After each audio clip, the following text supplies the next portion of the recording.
आप आज यहां बर्फ में खड़े हैं, मगर आप में से किसी को सर्दी नहीं लग रही है।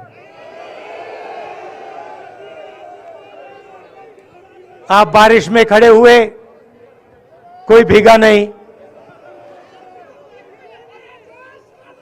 गर्मी में आपको गर्मी नहीं लगी, सर्दी में आपको सर्दी नहीं लग रही है, क्योंकि देश की शक्ति आपके साथ है।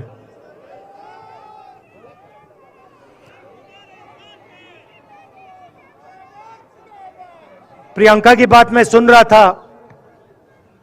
प्रियंका ने कहा मेरे मैसेज के बारे में, प्रियंका ने कहा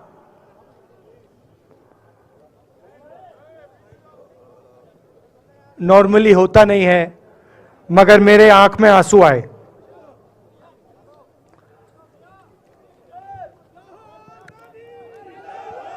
क्योंकि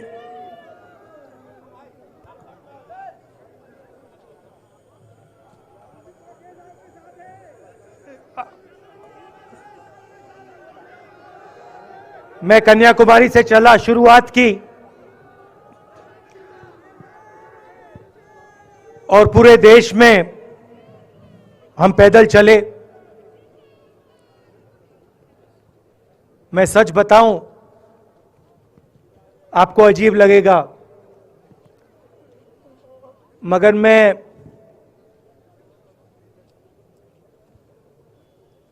बहुत सालों के लिए हर रोज 8-10 किलोमीटर दौड़ता हूं। तो मैंने सोचा था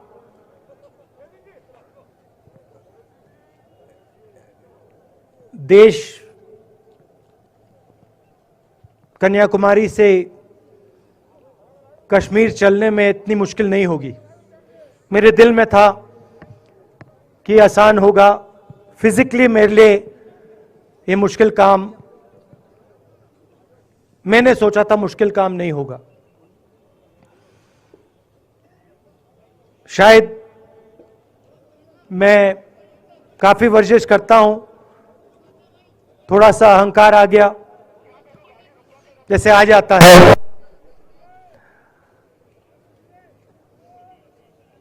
मगर फिर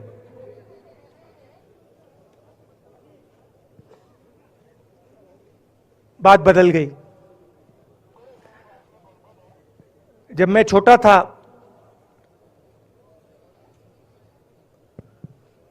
फुटबॉल खेलता था,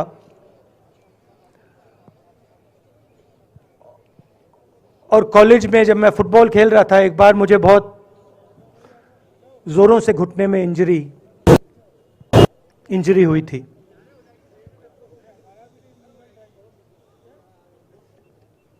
मैं उसको भूल गया था।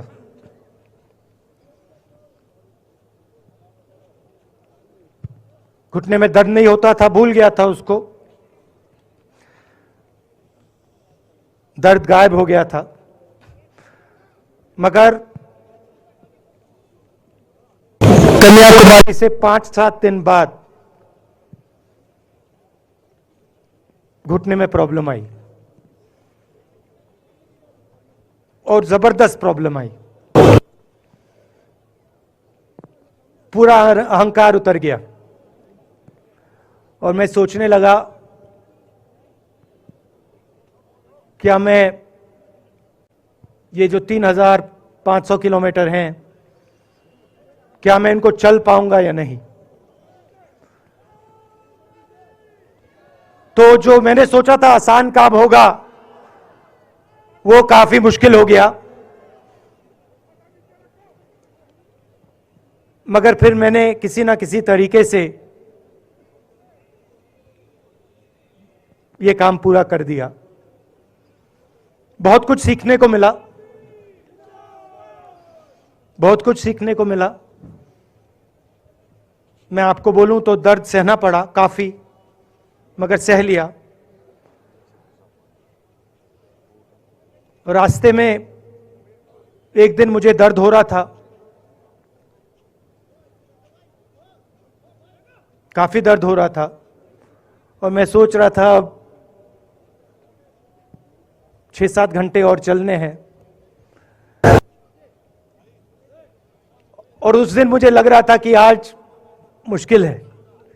और एक छोटी सी बच्ची आई, दौड़ती हुई आई मेरे पास और मुझे कहती है कि मैंने तुम्हारे लिए कुछ लिखा है, मगर तुम अभी मत पढ़ो, इसको बाद में पढ़ना।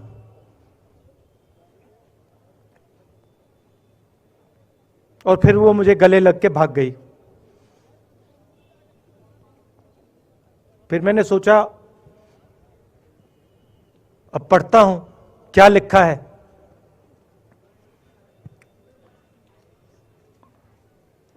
तो उसने लिखा था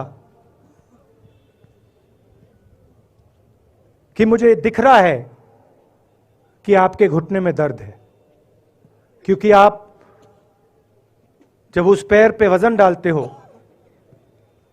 तो आपके चेहरे पे दिखता है कि दर्द है। मगर मैं आपको बताना चाहती हूं कि मैं आपके साथ कन्याकुमारी नहीं चल सकती हूं, क्योंकि मेरे माता पिता नहीं चलने दे रहे हैं। मगर मैं दिल में आपके साथ, आपके साइड में चल रही हूं, क्योंकि मैं जानती हूं कि आप अपने लिए नहीं चल रहे हो, आप मेरे लिए चल रहे हो और आप मेरे भविष्य के लिए चल रहे हो। और उसी सेकंड में, पता नहीं अजीब सी बात है, उसी सेकंड मेरा दर्द उस दिन के लिए गायब हो गया। दूसरी बात, मैं चल रहा था और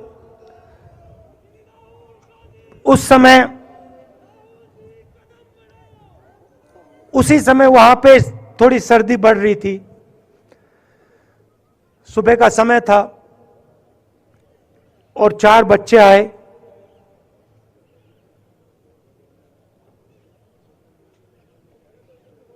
पता नहीं कहना चाहिए या नहीं।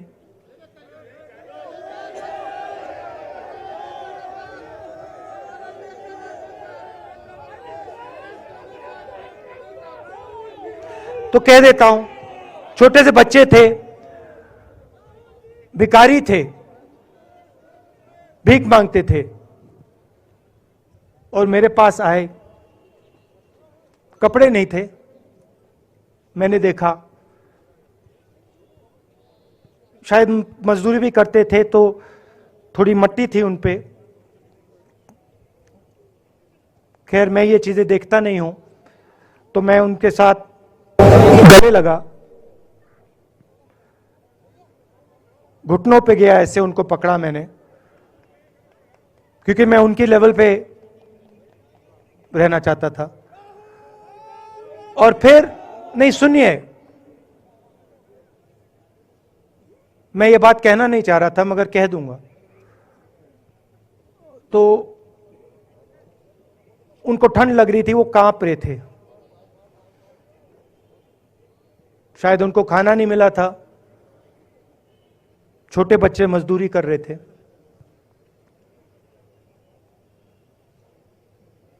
तो मैंने सोचा कि अब अगर ये स्वेटर नहीं पहनते हैं, अगर ये जैकेट नहीं पहन रहे हैं, तो मुझे भी नहीं पहनना चाहिए। मगर मैं झिझका क्यों आपको बताना चाहता हूं, मैं झिझका क्यों आपको बताना चाहता हूं। जब मैंने ये खत्म किया, मैं चल रहा था, तो हमारे साथ एक व्यक्ति थे,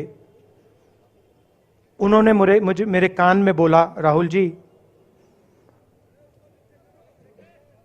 ये बच्चे गंदे हैं, इनके पास आपको ऐसे जाना नहीं चाहिए।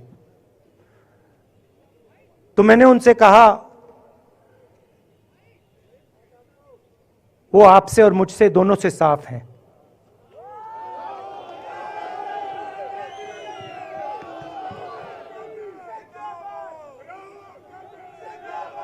तो देश में कभी कभी यह विचारधारा दिखाई दे जाती है। दूसरी बात आपको बता देता हूं, शायद लोगों को अच्छी ना लगे।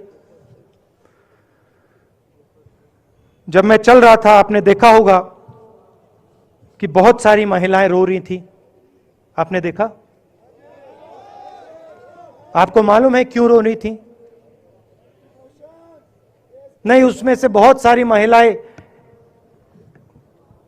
इमोशनल थी, मुझसे मिलकर रो रही थी, मगर उसमें बहुत सारी ऐसी भी महिलाएं थी जिन्होंने मुझे बोला कि उनके साथ बलात्कार हुआ है, उनको किसी ने मोलेस्ट किया है, उनके किसी रिश्तेदार ने उनको मोलेस्ट किया है। और जब मैं उनसे बोलता था, बहन मैं पुलिस को बताऊं, तो मुझे कहती थी, राहुल जी पुलिस को मत बताइए, हम चाहते हैं कि आपको यह बात मालूम हो, मगर पुलिस को मत बताइए, हमारा और भी नुकसान हो जाएगा। तो ये हमारी देश की सच्चाई है। ऐसी बहुत सारी और मैं कहानियां आपको बता सकता हूं।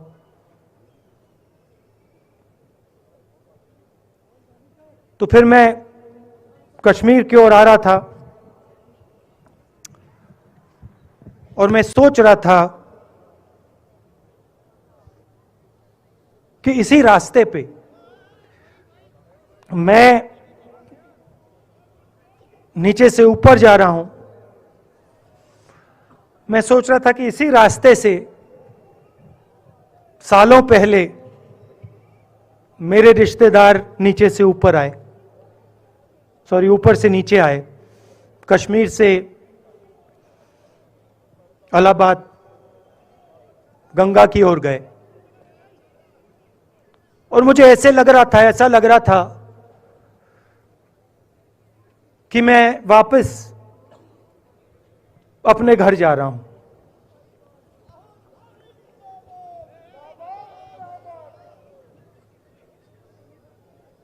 घर मेरे लिए,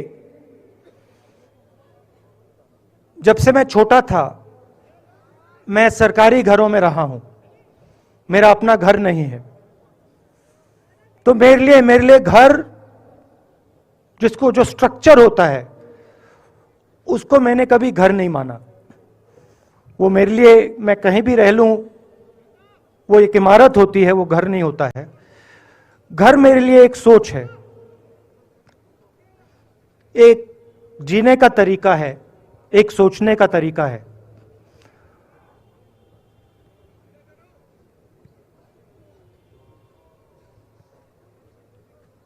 और यहां पे जिस चीज को आप कश्मीरियत कहते हो, उसको मैं अपना घर मानता हूं। अब ये कश्मीरियत है क्या? ये जो शिव जी की सोच है एक तरफ, और थोड़ी सी गहराई में जाएंगे तो उसको शून्यता कहा जा सकता है। अपने आप पर, अपने अहंकार पर, अपने विचारों पर आक्रमण करना, और दूसरी तरफ इस्लाम में जिसको शून्यता यहां कहा जाता है, वहां फना कहा जाता है। सोच वही है। इस्लाम में फना का मतलब अपने ऊपर आक्रमण, अपनी सोच पर आक्रमण, जो हम अपना किला बना देते हैं कि मैं ये हूं, मेरे पास ये है, मेरे पास ये ज्ञान है, मेरे पास ये घर है, उसी किले पर आक्रमण करना, वही है शून्यता, वही है फना। और इस धरती पे ये दो जो विचारधाराएं हैं,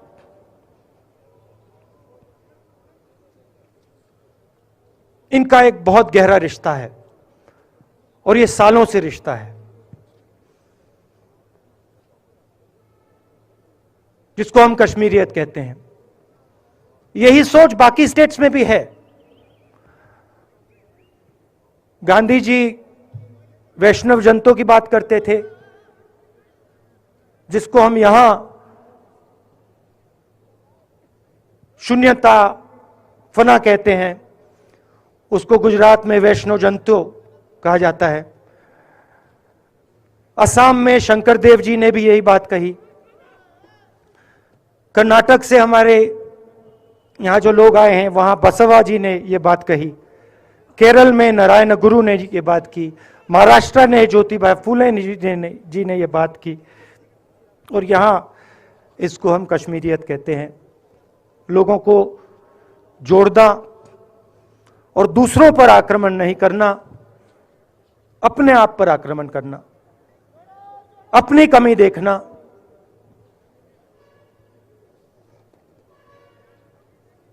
मैंने आपको कहा कि मेरा परिवार कश्मीर से गंगा की ओर गया था। इलाहाबाद संगम के बिल्कुल किनारे वहां पास में हमारा घर है।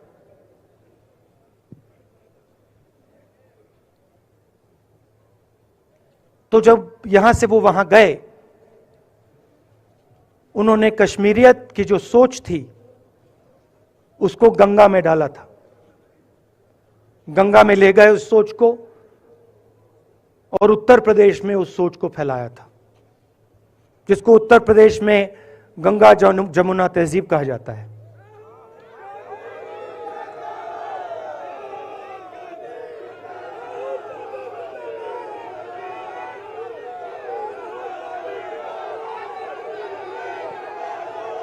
तो उन्होंने, मेरे परिवार ने छोटा सा काम, कोई बड़ा काम नहीं किया। जो आपने उनको सिखाया, जो जम्मू कश्मीर के लोगों ने उनको सिखाया, लद्दाख के लोगों ने सिखाया, क्योंकि उसमें बौद्ध धर्म भी है, उनके पास भी वही सोच, शून्यता की सोच उधर भी है। वो उसको ले गए और उस विचारधारा को, सोच को गंगा में उन्होंने रखा।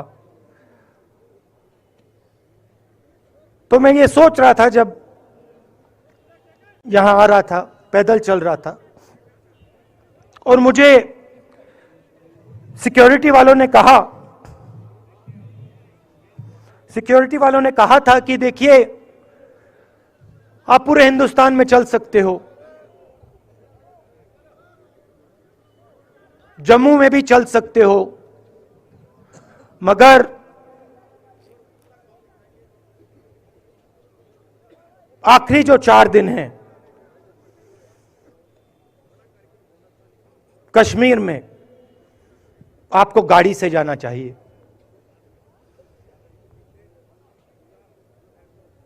वेणुगोपाल जी ने मुझे कहा पहले,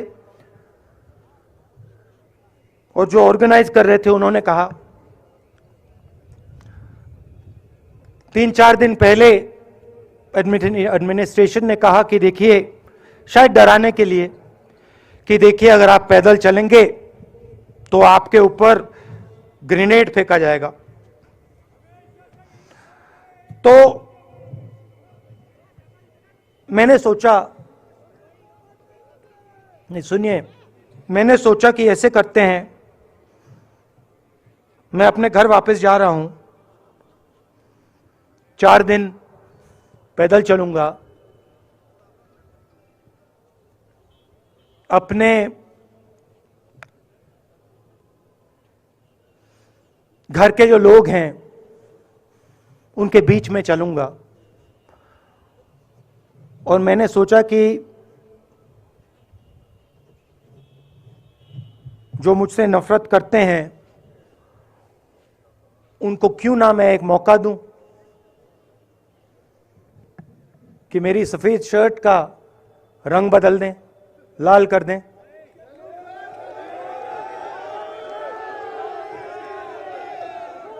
क्योंकि मेरे परिवार ने मुझे सिखाया है, गांधी जी ने मुझे सिखाया है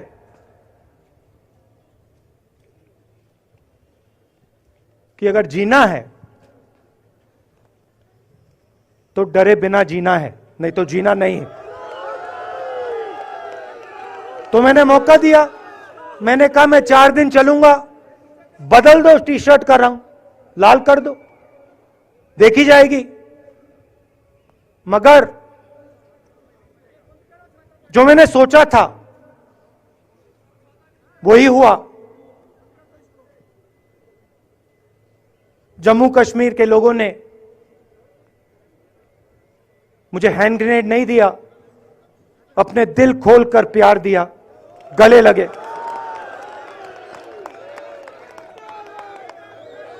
और मुझे बहुत खुशी हुई कि उन सब ने मुझे अपना माना और प्यार से, बच्चों ने, बुजुर्गों ने आंसुओं से मेरा यहां स्वागत किया। मैं अब जम्मू कश्मीर के लोगों से और जो यहां हमारे सेना के लोग काम करते हैं, सीआरपीएफ के लोग काम करते हैं,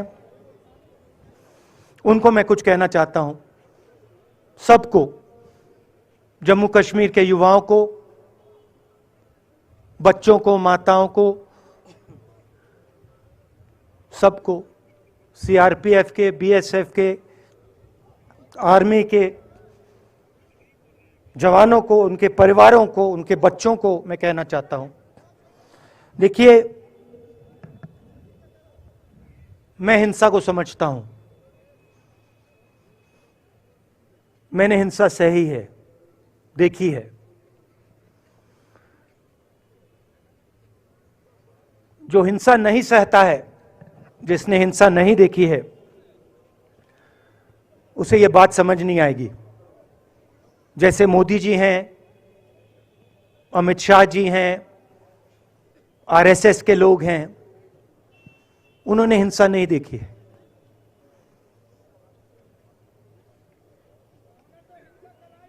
डरते हैं, नहीं डरते हैं, देखिए डरते हैं।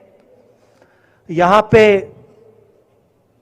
हम 4 दिन पैदल चले, मैं आपको गारंटी देके कह सकता हूं कि बीजेपी का कोई नेता ऐसे नहीं चल सकता है। और इसलिए नहीं क्योंकि जम्मू कश्मीर के लोग, इसलिए नहीं क्योंकि जम्मू कश्मीर के लोग उनको चलने नहीं देंगे, इसलिए क्योंकि वो डरते हैं। खैर, मैं अपने जम्मू कश्मीर के लोगों को, युवाओं को, बुजुर्गों को और आर्मी के लोगों को, सीआरपीएफ, बीएसएफ लोगों को थोड़ा सा बताना चाहता हूं। देखिए, मैं जब 14 साल का था, स्कूल में था, सुबह ज्योग्राफी की क्लास में था, मैं पढ़ रहा था, सामने बैठा था और मेरी एक टीचर आई, अंदर आई और उसने कहा, राहुल तुम्हें प्रिंसिपल बुला रहा है। मैं बदमाश था, बहुत बदमाश था जब छोटा था, बहन से पूछ सकते हो क्या क्या करता था मैं, अभी भी करता हूं।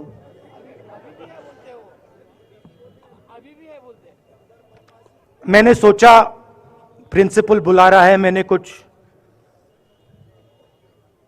गलती की होगी, अब मार पिटेगी। वहां पे केनिंग होती थी, मैंने सोचा था अब केनिंग होगी मेरी। मगर जब मैं चल रहा था, जिस टीचर ने मुझे बुलाया, उसको देखकर मुझे कुछ अजीब सा लगा। और जब मैं प्रिंसिपल के ऑफिस पहुंचा तो प्रिंसिपल ने कहा, राहुल तुम्हारे घर से फोन कॉल है।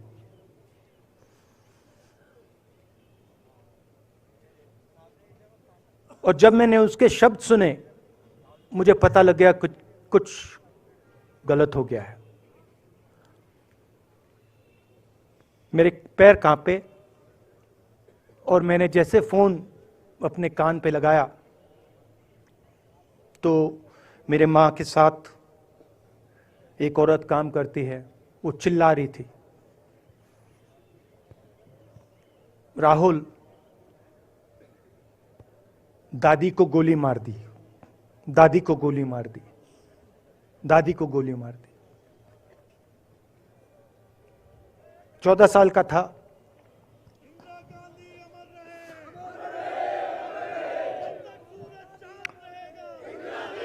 देखिए, ये जो मैं कह रहा हूं,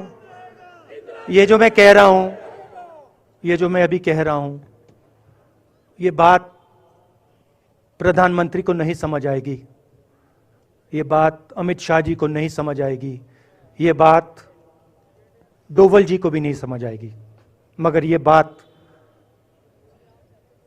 कश्मीर के लोगों को समझ आएगी, ये बात सीआरपीएफ के लोगों को समझ आएगी, ये बात आर्मी के लोगों को समझ आएगी, उनके परिवारों को समझ आएगी।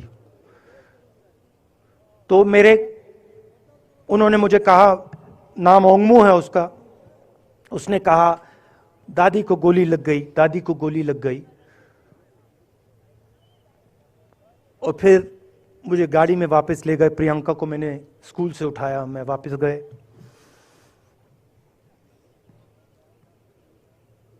और फिर मैंने वो जगह देखी जहां मेरी दादी का खून था।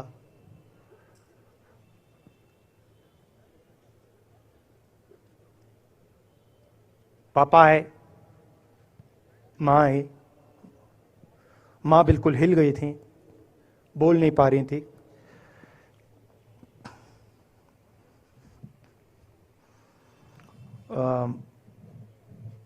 हाँ,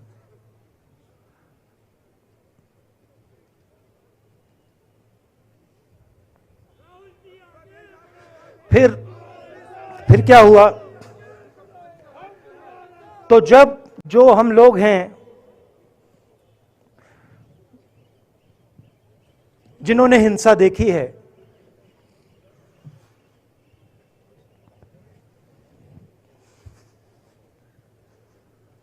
ये जो है ना, इसको हम बिल्कुल दूसरी तरीके से देखते हैं। ये आप सबके लिए टेलीफोन है, ये हमारे लिए सिर्फ टेलीफोन नहीं है।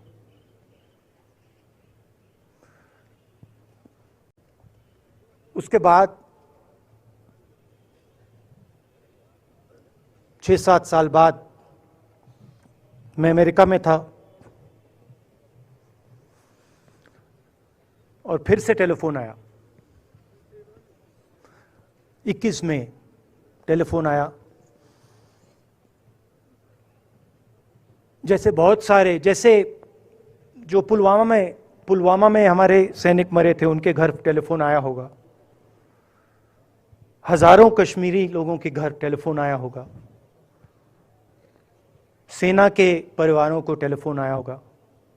वैसा ही टेलीफोन आया। पिता के एक दोस्त थे, उन्होंने मुझे फोन किया और कहा, राहुल, बुरी खबर है। मैंने उनसे कहा, मैं जानता हूं, पापा मर गए। कहते हैं हाँ। मैंने कहा धन्यवाद, फोन रख दिया। तो मेरा कहना है जो हिंसा करवाता है, जैसे मोदी जी हैं, अमित शाह जी हैं, अजीत डोवल जी हैं, आरएसएस के लोग हैं, वो इस बात को समझ नहीं सकते हैं, वो दर्द को समझ नहीं सकते हैं। हम समझ सकते हैं। पुलवामा के जो सैनिक थे, उनके बच्चों के दिल में क्या हुआ मैं जानता हूं। मेरे दिल में वही हुआ है जो यहां पे कश्मीर में लोग मरते हैं, उनके दिल में क्या होता है। जो फोन कॉल आता है, क्या लगता है, वो मैं समझता हूं, मेरी बहन समझती है। तो कल किसी जर्नलिस्ट ने मुझसे पूछा, यात्रा का क्या लक्ष्य है?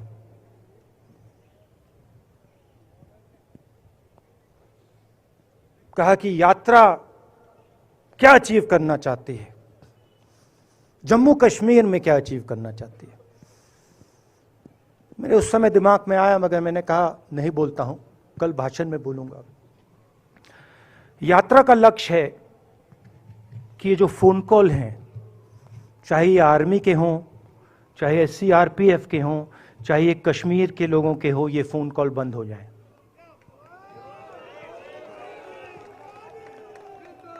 कि ये फोन कॉल किसी बच्चे को, किसी मां को, किसी बेटे को ना लेना पड़े। मेरा लक्ष्य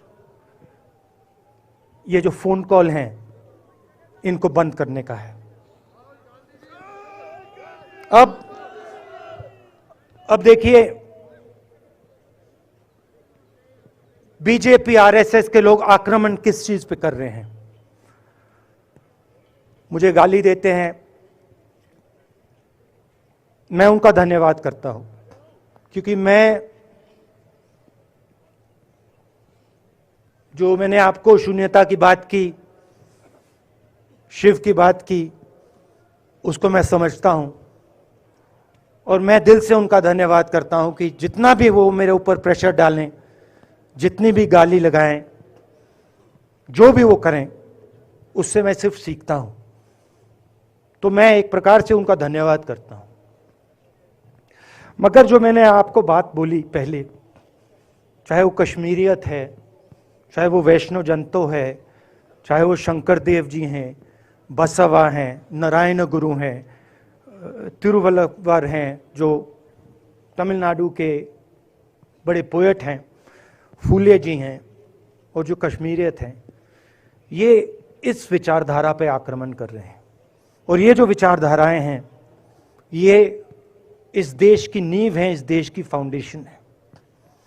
और आपने जो किया, जो यात्रियों ने किया, हम सब ने किया, इस विचारधारा की रक्षा के लिए किया है। मैंने ये काम अपने लिए नहीं किया, मैं ऐसा काम अपने लिए कभी कर ही नहीं सकता हूं। मैंने ये काम हमारे कांग्रेसी मित्रों को ये अच्छा ना लगे, मगर मैंने ये काम कांग्रेस पार्टी के लिए भी नहीं किया है। मैंने ये काम, और हम सब ने ये काम हिंदुस्तान की जनता के लिए किया है। और हमारी कोशिश है कि जो विचारधारा इस देश की नींव को तोड़ने की कोशिश कर रही है, जो विचारधारा इस देश की नींव को तोड़ने की कोशिश कर रही है, उसके खिलाफ हम खड़े हों, मिलकर खड़े हों, नफरत से नहीं, क्योंकि वो हमारा तरीका नहीं है, मोहब्बत से खड़े हों। मैं जानता हूं कि अगर हम मोहब्बत से खड़े होंगे, प्यार से बात रखेंगे, तो हमें सफलता मिलेगी। और उनकी जो विचारधारा है, उसको हम सिर्फ हराएंगे नहीं, मगर उस विचारधारा को हम उनके दिलों से निकाल देंगे। तो आपने, देश की जनता ने हमारा समर्थन किया। हमारी कोशिश है कि हमें, बीजेपी ने एक जीने का तरीका, राजनीतिक तरीका दिखाया है। हमारी कोशिश है कि हम एक और तरीका, जो हिंदुस्तान का तरीका है, मोहब्बत का तरीका है, वो हम देश को दिखाएं, हम देश को याद दिलाएं कि हिंदुस्तान मोहब्बत का देश है, इज्जत का देश है, भाईचारे का देश है। तो हमने जो कहा था, छोटा सा कदम लिया है, बड़ा कदम नहीं है। नफरत के बाजार में मोहब्बत की दुकान खोलने की कोशिश की। धन्यवाद। जय हिंद।